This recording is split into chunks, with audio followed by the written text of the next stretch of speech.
Okay. Let's carry on with this talks on Metta Bhavana. So last week I talked about the instructions, the various instructions through the walking, through the sitting, through the daily activities or daily chores that you have to bring in all this metta. We also in the first talk we talk about the purpose, why we do this metta, and so on. A number of things. So while you are still in this metta bhavana, we hopefully that this one you have to keep it going, because you really need to do it. You need to do it to arouse the metta. But since we passed through the first week, which is not too bad, at least as a number of you can able to grasp some understanding of metta, and you have developed some degree of metta, which is very good, wonderful. Then, if we still have 2 or 3 weeks and the 4th week, if you keep on put the hard work into it, put your time into it, I'm sure that it's going to have something at the end of the 1 month. If you don't put anything into it, then I'm sorry, there's nothing gained. Nothing much can be gained from there. Now, since I've for the past few interviews that I've gone through also, then I also noticed that there are a number of things that a number of yogis tend to mix up between all these different loving kindness or compassion and so on. Especially the loving kindness and compassion. There's quite a lot of mix up here and there. So tonight I was thinking of giving the talk on to differentiate them out. To differentiate them out, and we're going to see sometimes where are our misunderstanding of this metta arises. Okay, so we're going to look into them, and then when with that, it's going to be helpful in our in our practice, because at least the mind can discern them. You don't go into too much onto it. At least it knows. So that will be good for our practice and good also for our future. All right. So tonight we're going to look into a part of what we call the 4 Brahmaviharas. The 4 Brahmavihara. Let me see, where's this one? Okay, let's share the screen. All right. Can you all see? Okay, the 4 Brahmavihara. Okay. Now here, usually in the Pali, we call it the 4 Brahmavihara. And in English, we translate as, sometimes they translate as divine abidings, or divine abodes, or sublime states of the mind, etc. So we have 4. Metta, Karuna, Mudita, and Upekkha. This one, I'm sure a lot of you know what is it, at least on the conceptual level, on the thinking level. Loving kindness, compassion, altruistic joy, equanimity. Now here the word Brahma here, we use the word Brahma is like the divine. And this is, we equate it like the Brahma gods or the Brahma devas, not the sensual devas. The sensual devas are, if you know the 31 realms of existence, above human beings, there are 6 realms of existence which we call the Deva realms. And after that sixth realm of the Deva realm, then they have all the Brahmas. So the Deva realm, they are not free from anger, and in the Brahma realm, they are free from anger. They are free from all this irritation and so on. But does not mean that they have eradicated the anger, not necessary. All these anger and mental defilements, when they exist in the Brahma world, the defilements are in the latent tendency, in the latent form. Latent form, that means that they don't arise while they are alive as a Brahma. But after a long time, then they pass away from Brahma, and then let's say they're reborn in the human realm or in the Deva realm, then this anger can arise again. But while they are there, they don't have. So the one like the Devas, these Devas are because they still have a lot of sensual desire, and their sensual desire are very strong. Their desire is that once you have this sensual desire, you also will have the opposite of the sensual desire, which is the anger and irritation and so on. In Asia, especially Asian country, I'm sure some of you have gone to the Pai Pai and then Angkong and all that, And then some of these Angkong, some of these Deva, they can be very cunning and also very fierce also. They can even catch out their devotees, disturb others and all that thing. So especially like in the Chinese culture, or even like Thai culture or Indonesian culture, also the same thing. They have all these type of things that you go into certain devas, or certain devas go into you, and then you talk in a certain manner, and then so on. They will try to manipulate you and so do all kinds of things. And if you don't fulfill their wishes, they're going to give a lot of problem to you. I was, in the past, there's this Mr. Lai, which was my Dharma teacher, who already passed away since March. Yes, and we are in the Buddhist society at that time. And he was telling me, he told us about the story that he, the ninth emperor got the Gao Hong Ya. You're supposed to like, if you're in trouble, and then you ask for a boon, and and then when you receive all your success and so on, they expect something to be returned.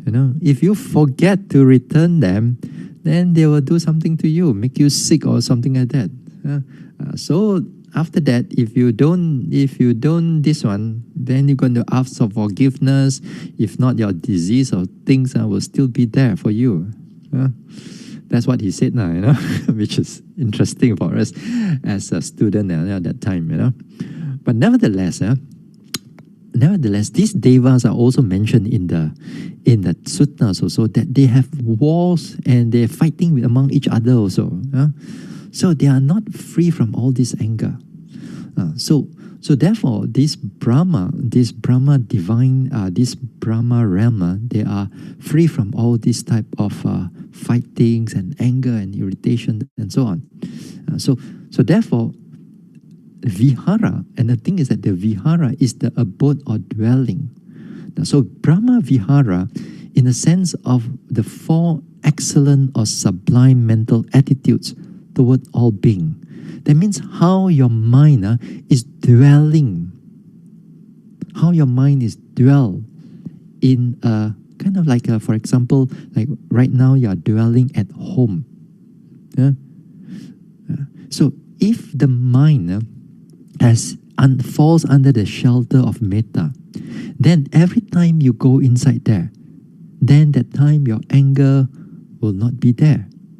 Or you fall in the shelter of or abode or a dwelling of karuna, then your mind is filled with compassion. So this one, the four Brahmavihara here, it is a very sublime and an excellent mental state towards oneself and towards all beings. So it will be good that we have all these four. As I mentioned again, and many times when I talk about this Brahmavihara, I said that a person, must have all these four, rather than just being just loving kindness and loving kindness only. Because in life, it's not all the time loving kindness. In life, sometimes you have to act with compassion. Sometimes you have to radiate compassion. Sometimes you have to have altruistic joy. Sometimes you have equanimity. And actually the fourth one, the equanimity, is the most difficult for most people.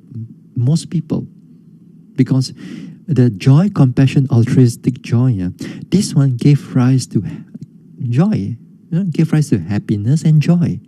But the fourth one, it doesn't.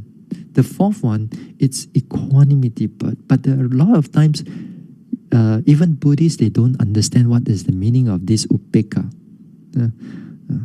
So we're going to look into it, see how this Brahmavihara, and we can able to adapt this Brahmavihara into our everyday life. And with this also understanding, we also try to develop it in our practice. Because in other times, in other retreats, that I do all this guided meditation on loving kindness, compassion, altruistic joy, equanimity. On my own also, I practice other times. Then I practice it for some time on loving kindness, on compassion. What you are doing right now. I mean, walking and sitting and things like that. So this Brahmavihara is an excellent state of mind. Most of us, we don't want this one. We want desire. We want anger. We want a fluctuation of the mind. Sometimes you want to get angry. Sometimes you want to be dull. Sometimes you want to be this and that. We want all kinds of things which is very connected to unwholesomeness. But this one, these four, we don't really like it unless and when you put an effort into developing. Now, so this one also we also known as a apamanya, boundless or immeasurable states of mind. Now, what we're going to talk next? This one have a lot of things that we can talk about. Okay. Now, first thing, let us talk about this.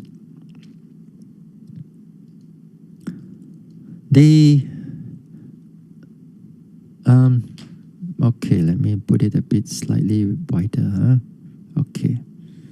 Now, this metta, to compare it to the different part, the different of it is that this metta, it promotes the welfare, the aspect of welfare or well-being or goodwill or benevolence of beings. For example, when we say, may you be free from harm and danger. May I be free from harm and danger. Then he wants to promote the well-being, the goodwill. That means it's a sincere wish. For example, sometimes, during in the guided metta, sometimes I use the word, not happy only, but truly happy. To me, the word truly, it is impactful because I want to wish you to be happy without any expectation, any desire, anything. Just for your welfare, for your well-being.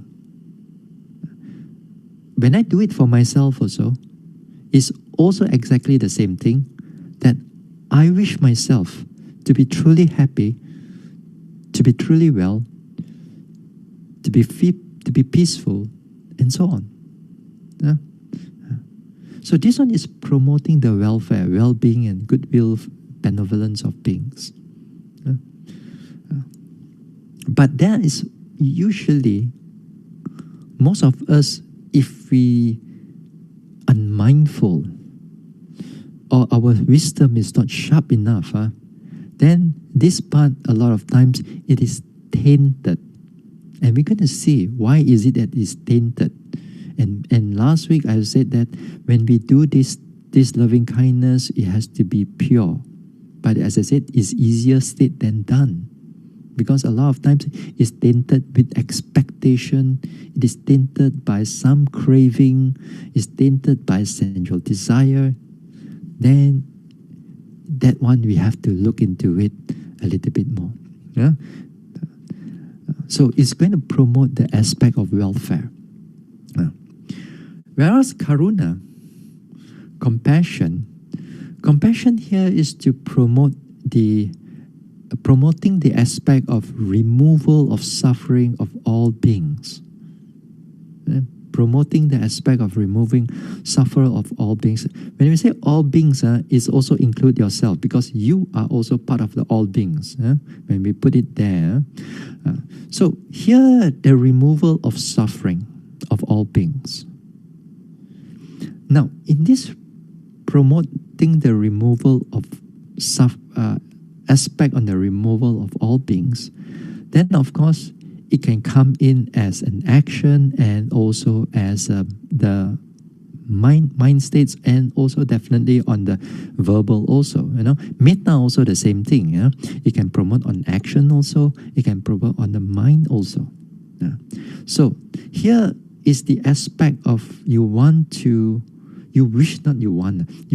remove the suffering that the beings that is undergoing through. That you want to wish, or you want to act on it. Then this part also, when it is wants to remove all those things, but then again it can be tainted too. It can be tainted because that sometimes this suffering, if our mind is not strong enough, then it may goes into some sadness and some grief. It may go to some sadness or some grief. And then, or sometimes we think that we want to remove the suffering of all beings. I want to remove the suffering of all beings, It's not just a wish only, but you really want to do that. That also is actually, in a way, is tainted, because there's an expectation is there. The expectation is there. It sounds nice. It sounds like that you want to remove the suffering of all beings. Like, for example, sometimes there are some people wish to have the adhitthana. They want to remove the suffering of all beings before they get enlightened. In that aspect, that also is not, because there's expectation there, a certain degree of expectation. Then also sometimes it's tainted. Sometimes that people tainted is one of the thing is that the comparing of the action and the mind states, or the compassion of the mind, or compassion in the action. Because a lot of time people think that compassion in action, it is greater than compassion of the mind. Because on the mind you just sit down and you, may all beings be free from all this suffering. To a lot of people, they cannot accept this. They must have compassion in action. For example, nowadays, like for example, in Malaysia, there are some people, or many people actually, they lost their job.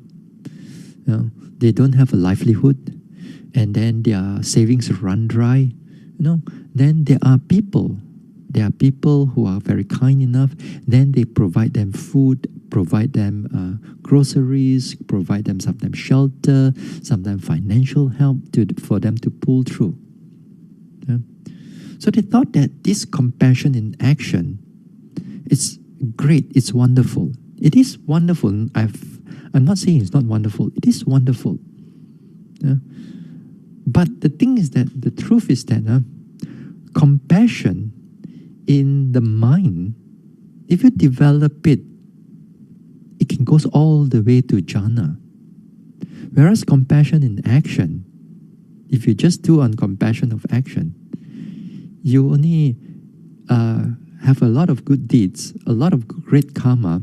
When you die, there's a rebirth in the Deva world. Whereas in Karuna, in Karuna, in the sense of you develop until jhana, it goes up to the Brahma realm. It's much higher than the Deva realm. Yeah?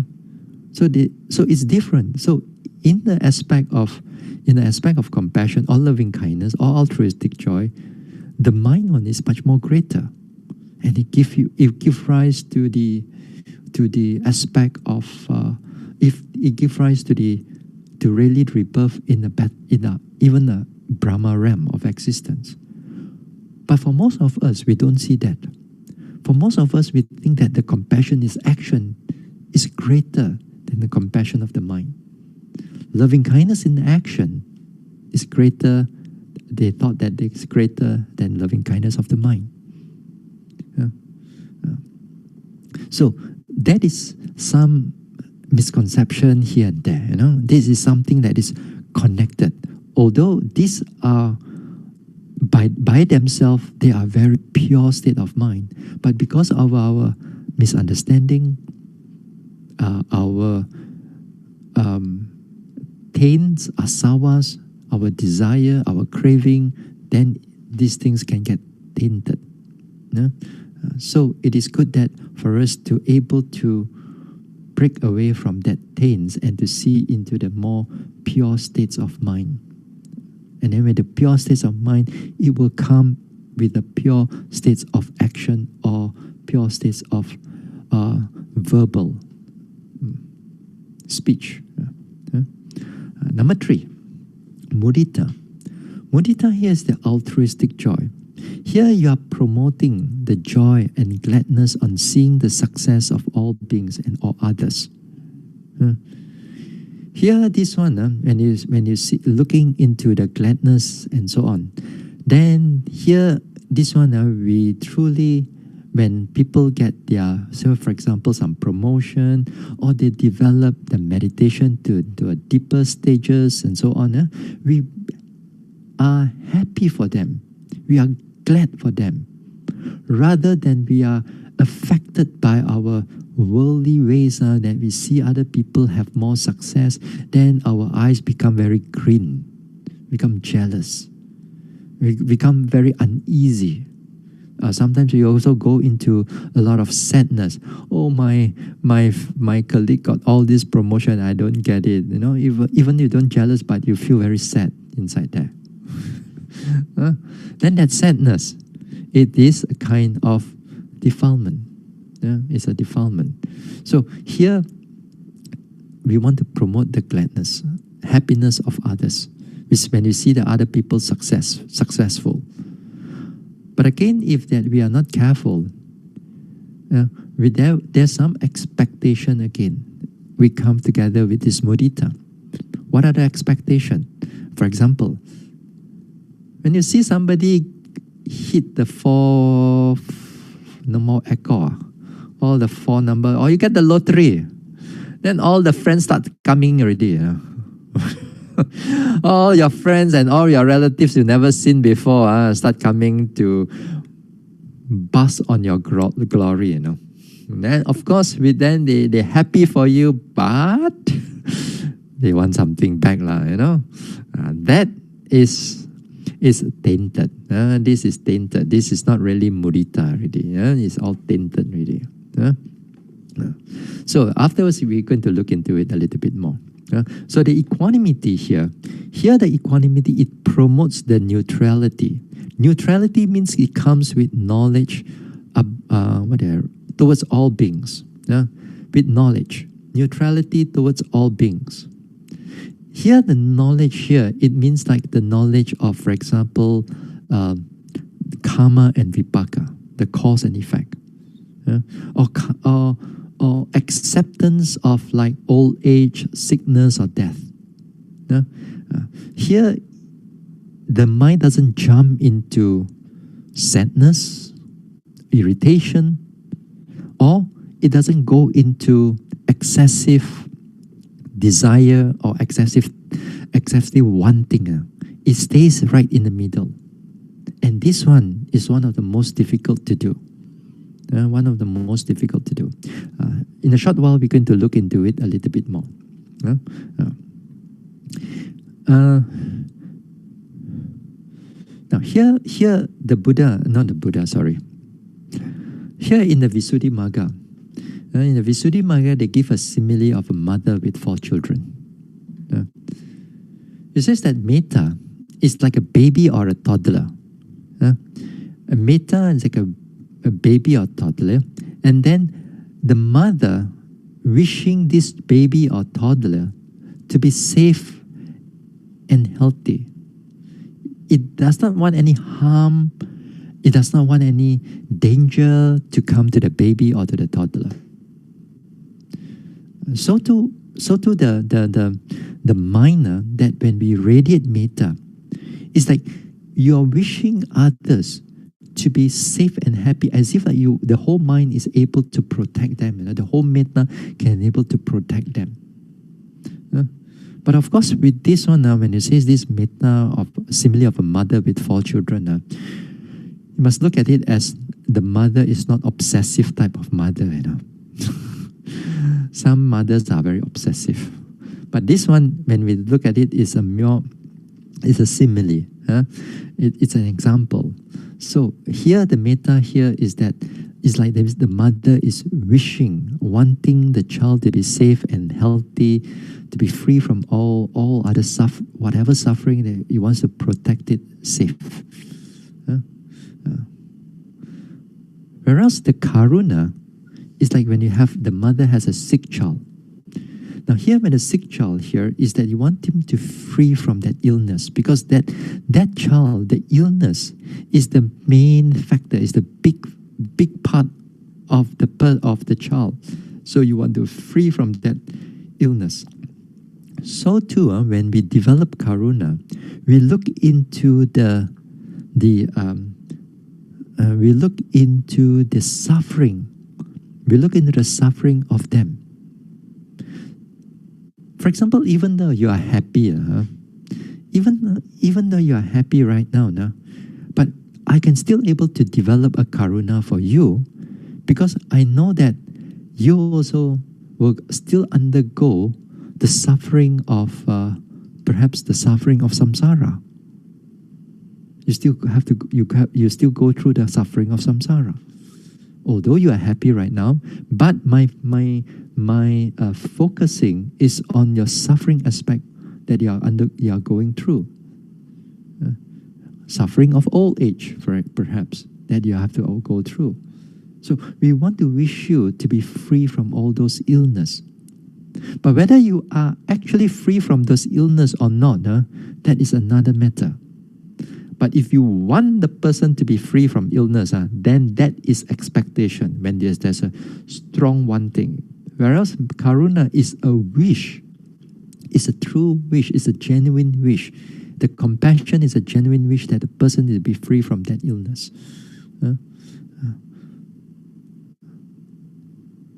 Sometimes, a lot of times, we wish the person that we go into a hospital or somebody we know that is sick, then we wish them well. We wish them to be, to be overcome their sickness as quickly as possible. That is a kind of compassion. We wish them to be free, but whether the person is free, will be free from that sickness as soon as possible, that is not your area already. That will be his karma or her karma already. Your job is to wish him or wish her to be free from that illness as soon as possible. That is what we call karuna. Now, in the mudita is like we see the person, like the child is in the youth stage.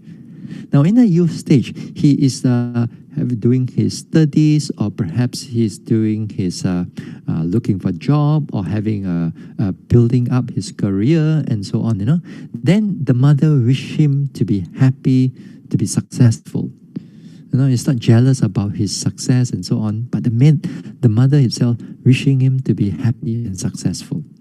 So mudita is something like this. Then upeka, the simile is given like an adult.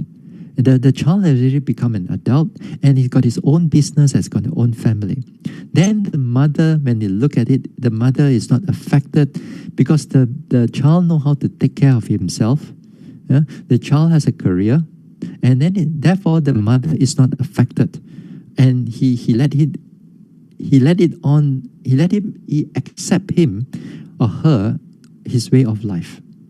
He's doing whatever he needs to do for his family, for his this one. So the mother look on it with equanimity.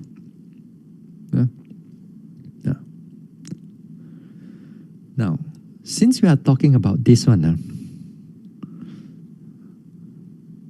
let's go back to the interview a little bit. Because for the past interviews, a number of interviews that we have gone through, this is what some of the things that I've been observing. That this metta thing, the female ones have easier for them to do the metta.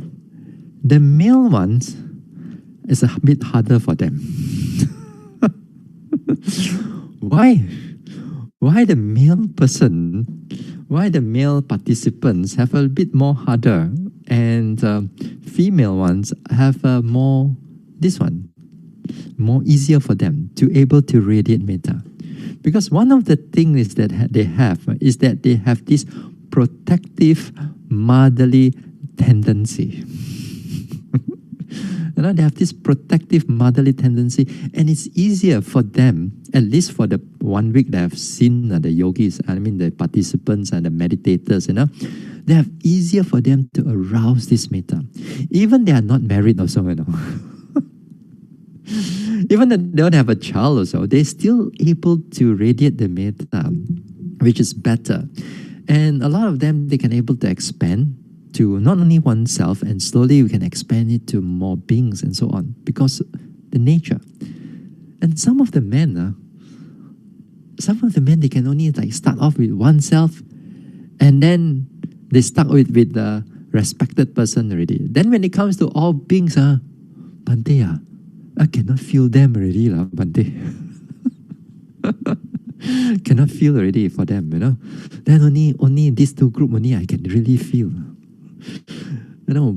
So why is that so? Because I think maybe because of the nature of a female, they have this protective nature in one part of their life or so on, and then therefore with that it's easy for them to arouse the metta.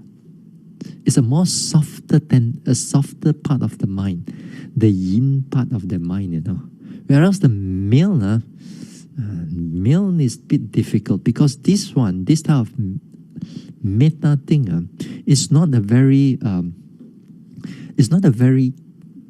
clear state of mind for many men, even for boys also. So, like for example, when we are boys, when we are for example, like me, I'm in all the boys' schools. In the boys' schools, have a lot of violence. Compared to a girls' school, opposite we have girls' school. They are not so problematic. But boys' schools, in terms of violence and so on, they are very hard in nature. They like, and some boys they like to bully, and others being bullied and so on.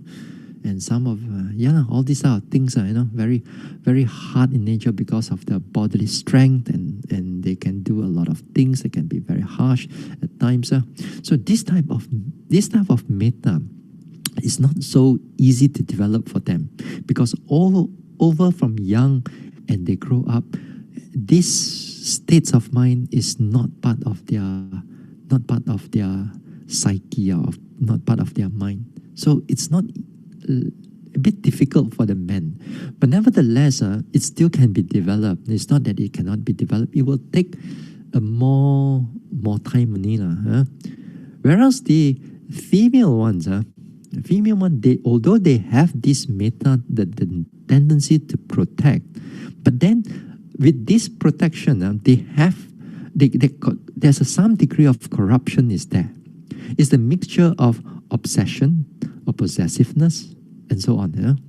Then that is where my job is to make sure that they know and they remove that obsession or attachment or the desire and to stay with the metta. Whereas on the men's side, they don't have enough metta. This is where my job is to arouse them to have more metta. So this is something that I've seen for at least for past 1 week. For the coming 2 weeks, the second week we're going to see. Just before we talk about it further, since first week we have gone through the first week metta bhavana thing. Your honeymoon period is over, You say, oh, Bante, I try. Second week is no more trying. Second week, you have to do it properly. By the time you come into the next interview, how come you're not doing anything? What have you been doing? The first week, okay lah, never mind. Try, carry on. The second week, my face changed already. No more nice monk already. So you better show some result already. Better do something already. I'm not trying to force you, but I want you to put a bit more effort into it. So don't slack. Just think that you have all this. So you make sure that you start doing something already.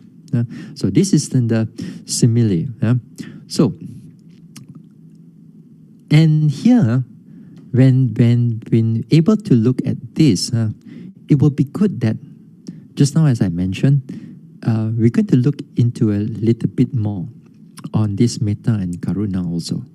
Now here also in the Karaniya Metta Sutta, just like the Buddha also used the simile of a mother, just as a mother would protect her only child with her own life, even so let him cultivate boundless thoughts of loving kindness towards all beings. That state of mind of protection and giving and to wishing the child to be free from all kinds of things, all kinds of harm, and that is the state of mind you have to arouse it and expand it on yourself, on the people that you venerate, on the whole country and the whole world and the whole universe and so on. So this is how we develop that state of mind. Because a lot of times, sometimes I heard that sometimes after an interview or two, one or a few yogis here and there, they still have a hard time. Bante, still cannot feel this metta. Don't know what is it. And then they try to conceptualize the metta and so on. They try to understand it by thinking. But a lot of times this metta is true. You feel it. It's a state of mind. It's a state of mind that you feel it. Then when you feel it, then it's like that. Sometimes the words is very difficult. So the Buddha gave so many examples, like a mother would protect her only child. That is something the state of mind is like. Now, let us go into a little bit more. This is where it starts to affect our meditation. And this is where the far enemy and the near enemy, this is something that we need to look into it a little bit more. Because when we meditation, it's usually the far enemy doesn't come in so much. It's the near enemy. This is the one that is affecting a lot of yogis. Let us see what is meant by this far enemy and near enemy. Now, far enemy means the complete opposite of metta, or complete opposite of karuna, complete opposite of mudita and upekkha. Completely opposite here, the metta means it have loving kindness, but the far enemy, it's anger, aversion, or ill will. Sometimes they use the word ill will. Karuna, this is cruelty or violence, is opposite of it. And mudita is this jealousy and depressive state of mind or sadness and so on. Yeah? Upeka is this irritation, fear, excessive desire. Other words, it's a mental fluctuation. There's a mental fluctuation. Now, this metta and ill will or anger has been mentioned a lot. Now, Buddhists, usually Buddhists, when we look into this metta, what I've seen is that not many Buddhists, they have this anger issue, strong anger issue. Yes, there'll be here and there, but as they become Buddhists, their anger begin to become less. But nevertheless, there are few here and there. So this anger for a lot of people out there, they cannot control their anger. Very, very difficult to control their anger. And their anger becomes a state where they really burn themselves inside out or outside in also. And then until they destroy their family, destroy their career and so on. And this is terrible. And the Buddha mentioned a lot of things about anger and ill will in the suttas. Even some monks during the Buddha's time also, they have a lot of anger because of their brought up or because of their karma from their past life. So they are completely the opposite. They are completely, it's just like black and white thing. Karuna here, it's the opposite of karuna, is the cruelty and the violence. And revenge, with the state of revenge and so on.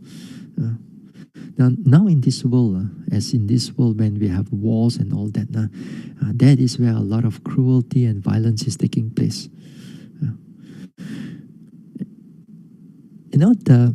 At one time I was listening to a talk, many years ago, a talk by Joseph Goldstein, American insight meditation teacher in Massachusetts.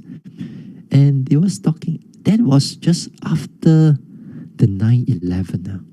And here, this year is already like 20 over years, Then some of the participants of some of the yogis were saying that when it says metta include all of them, how could I include the participants saying, how could I include the people who destroyed so many lives? They were saying, how could they include, how could they radiate the metta to these violent people? And of course, on the other hand, if you're on the other side of the receiving end also, if you're on the other side, where else the American soldiers or the allied soldiers, they come into your country and they start to killing you or your family or your siblings and so on, they too also have a lot of anger and a lot of violence. And how could they even talk about metta when in that type of surrounding? So painful to them. And when you have this violence and cruelty, the world is not going to. The world is going to be like that. Where in the time in our history there's no such thing as cruelty and violence? It's going to be there all the time. In the next future life that you're going to come in, it's going to be worse. The Buddha says it's so worse until that when the human life is only can live up to how many years? 10 years. That time there will become to a period of time. Anything is in your hand will become a weapon already. You will start killing each other. In that time, so there will be the whole human history in this samsara. There will always be cruelty and violence. You cannot run away. So definitely. So therefore, don't come back human world. Don't come back in samsara. Get out of it.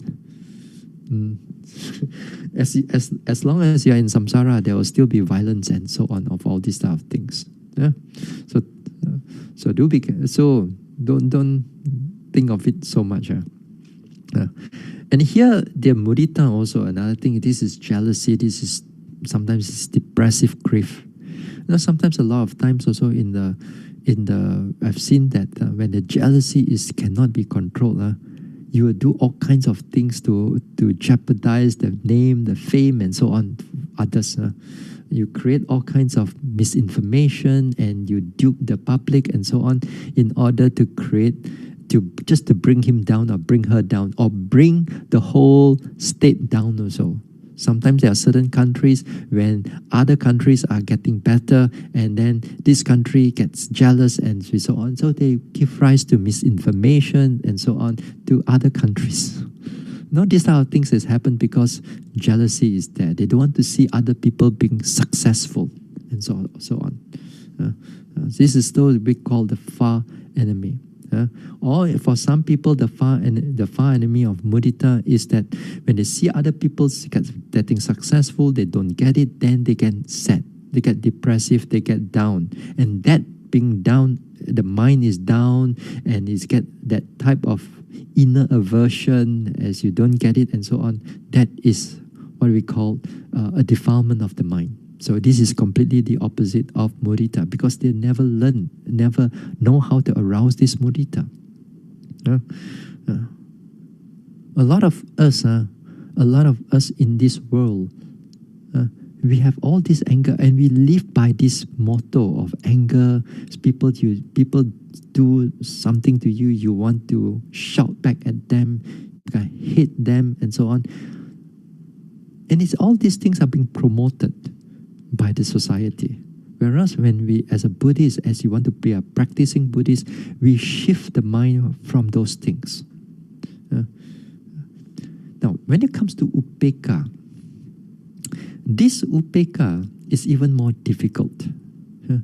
Because in the world, we want our lives to fluctuate. We want to have excessive joy. Then after that, when somebody died, then when we sad, we cry, and so on. Then after that, when this thing's over, we seek for joy again, we seek for happiness again. We want to fluctuate.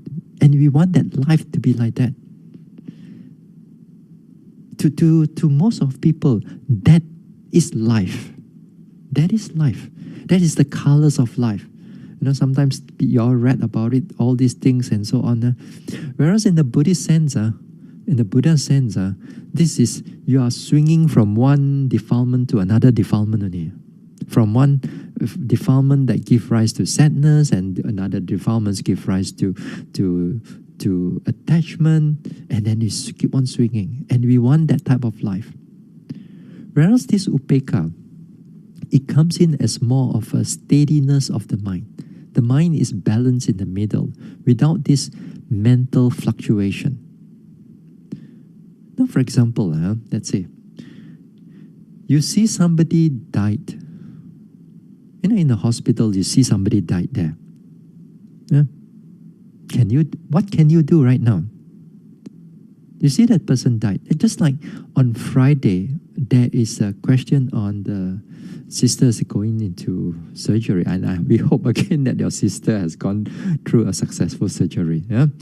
And again here, when this type of things is happening, immediately our mind goes into grief and sadness. It fluctuates. It fluctuates. Being a Buddhist and being a practicing Buddhist, this is where we bring our mind back to the center.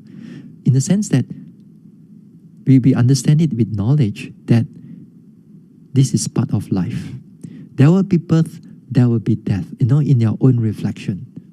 Or sometimes you reflect that with the karma ripening, as the karma ripens, then therefore death may comes in. The vipaka arises, that certain vipaka arises, it gives rise, death takes place. Now with that reflection, the mind stays in the middle. The mind doesn't go into excessive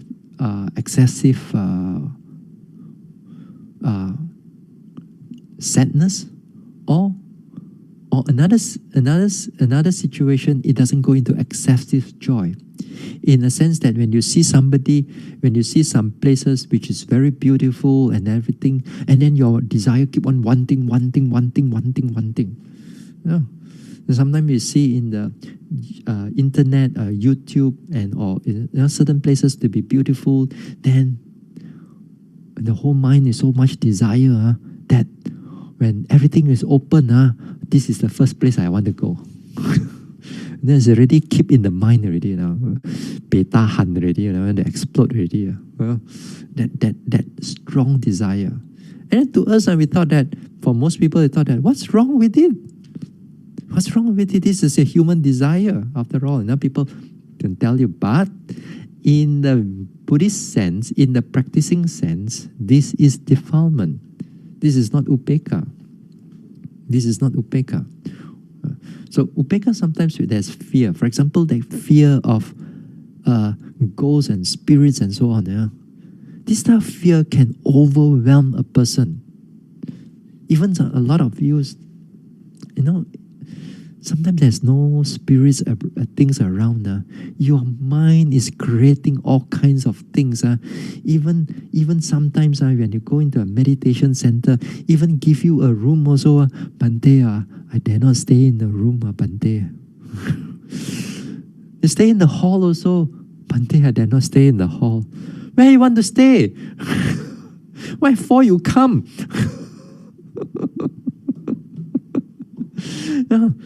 So much fear. So much fear. Because why? The mind is all in their lives. There's no stability at all. They don't see that this fear is an excessive thing and that it fluctuates the mind there. So here, the fear is that when you have some knowledge about mindfulness, for example, just learn to accept them. If they are there, learn to accept them. They are to be there.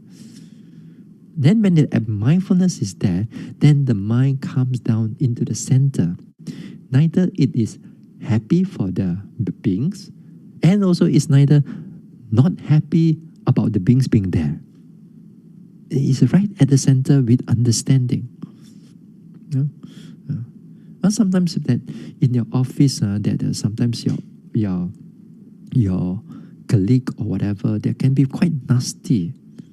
They can be quite nasty. But if you don't control yourself, your words can come out with terrible words, or your mind can come up with all kinds of wrong thinking. You wish ill will to him and so on and so forth. That because the mind is not trained. And therefore, this time the upekkha is very important. Upekkha doesn't mean that you don't react. Doesn't mean that you become like a floor mat that people step on you all the time, and then you just accept accept. So that is not the way. Upekkha means that if you want to react, if you want to respond, can you able to do it without anger, without irritation, but with clear understanding? Could you able to do that? That is difficult to do. That's why it is people don't want to go through all these things.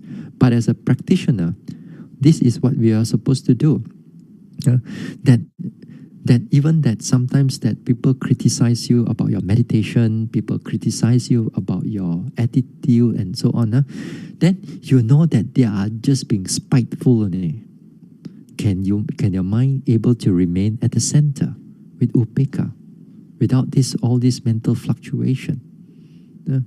Just like, for example, in the Vinaya or in the suttas also, it is mentioned that there will be people will hurl insult onto the monks, will give terrible words to the monks. Every now and then when we walk around, and people, some people will call us bota, but we can able to accept it, no problem. It is, we are actually bald-headed, I have no problem with that, but they do it out of spite. But if my mind is not trained to be equanimous, to be mindful, to be steady, then I'm going to get angry over them. What do you mean you call me in this way? Yeah. Talking about this botak thing. Reverend Dasana, when he was a monk, when he was a monk, and now of course he passed away, when he was a monk, he loves to call me botak, but he is also botak also. He said, why you call me the same thing, because it just feel good.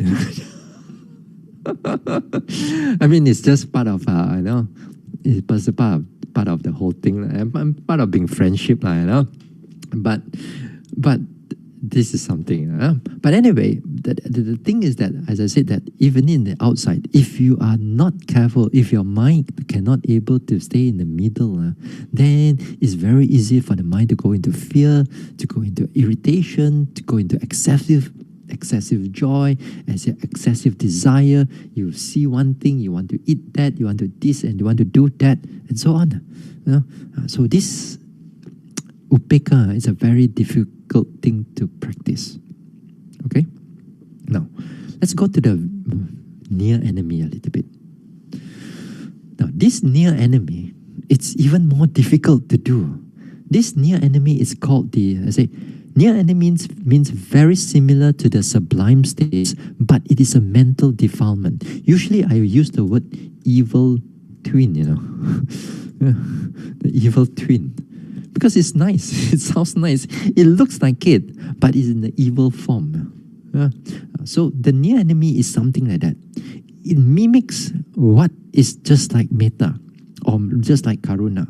For example, that this metta, that you share your loving kindness. You thought that you share your loving kindness to your loved ones. For example, a boy-girl having a relationship. A boy-girl having a relationship. And then this boy is doing a lot of things, protect the woman, to protect the girl, and so on. Protect her from harm and all that thing. Do you think that this is metta? Because that comes with expectation. It comes with desire. It comes with sensual desire. It looks like it's protecting. It looks like you are protecting her from her. But if the boy has no relationship with the girl, then the protection is all over. Just for example, if the relationship has broken, do you still shower her with all this type of protection and free from harm and also on? No more.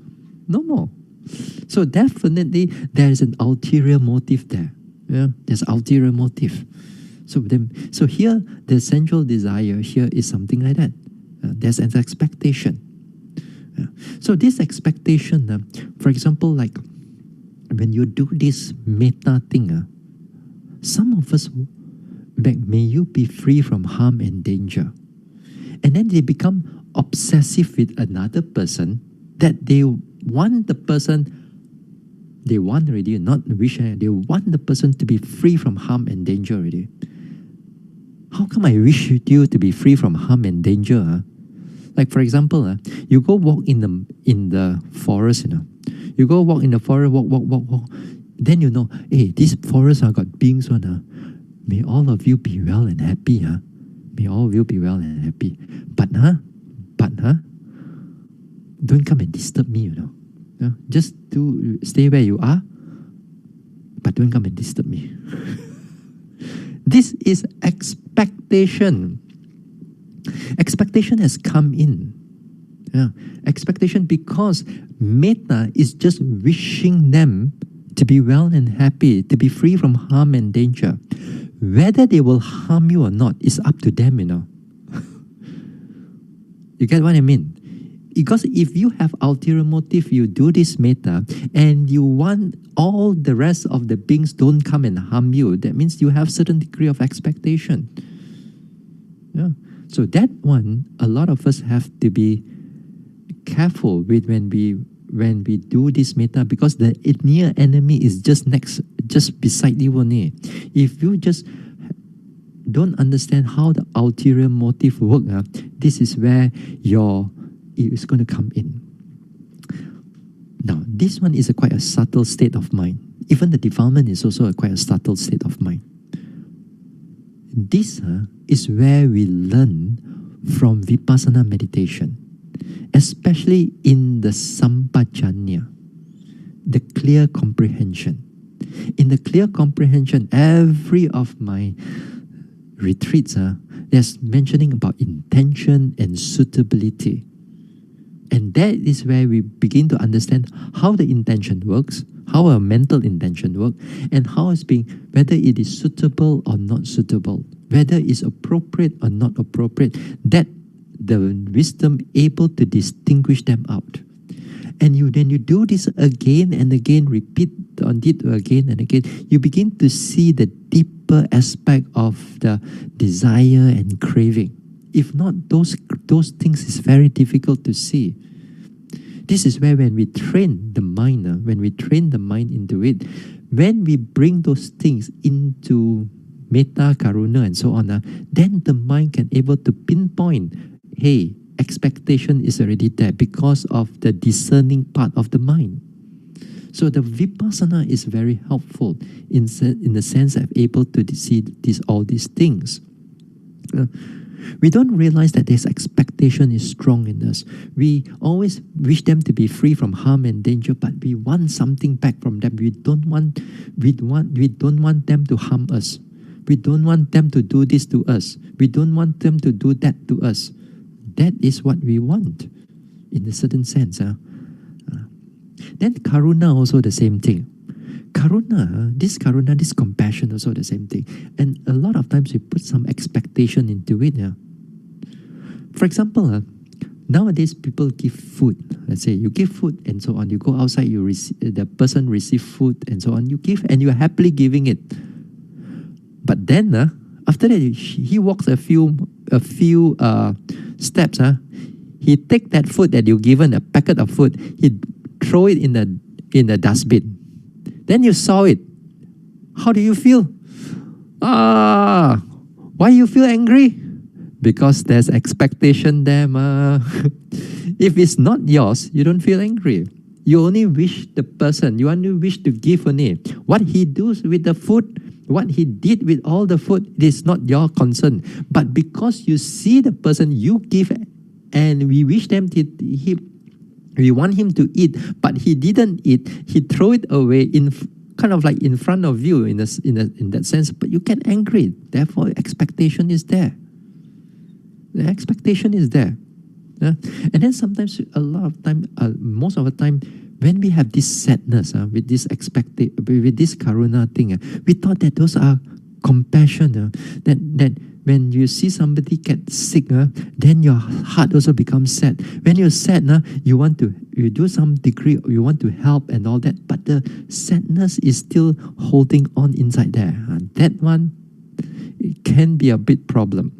This one can be a big problem because the near enemy is already incorporated into the karuna already, compared to this one. So the thing is that right now, you cannot be free from sadness. You cannot be free from this expectation. You are not arahant. You are not noble ones. We know that. But the thing is that if you can able to recognize those things, you can able to reduce them. And we can able to reduce them. It become very helpful to your life because you don't go into the sadness for a long period of time. Your sadness becomes shorter, much more shorter. Then you can able to come back to your natural self. So this one is important. Now this worldly joy also the same thing. Worldly joy also that we happy for others, but we want something back. I praise you because of your success. I praise you for your success. But by praising, I wish that I can get into your spotlight, your radar is on me also, sometimes in the office, you praise somebody and all that. You praise your boss and you hoping that your boss can give you some promotion or some raising your salary. Does people be that? Because that is called a worldly joy and expectation. It's not a sincere. It's not sincere. It's kind of like there's ulterior motive behind it. So this is what we meant here. Upeka again here, the near enemy is that you don't care, you don't bother attitude. That you see a person who is hungry. Then you see a person, you just close your eyes, you bought tatao. You don't care, don't bother. Now this is indifference. You see your children, you come back, you see your children, it's just having some problem or hungry and so on, and then you just don't care. You just do whatever you want. You don't bother about them. That is called indifference. This indifference is very unwholesome because they are unwholesome. They are unwholesome because what you see, you don't want to act upon it. So this is the near enemy.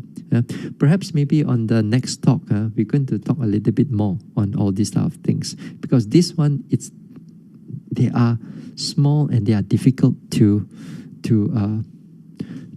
see. So here's something like that on this the difference on these four Brahmaviharas. So the next talk will be on Wednesday. Will be on Wednesday. Now, some of you will be on interviews tomorrow. Some of you will be on. So check your interview list. Okay. All right. So that's it for tonight.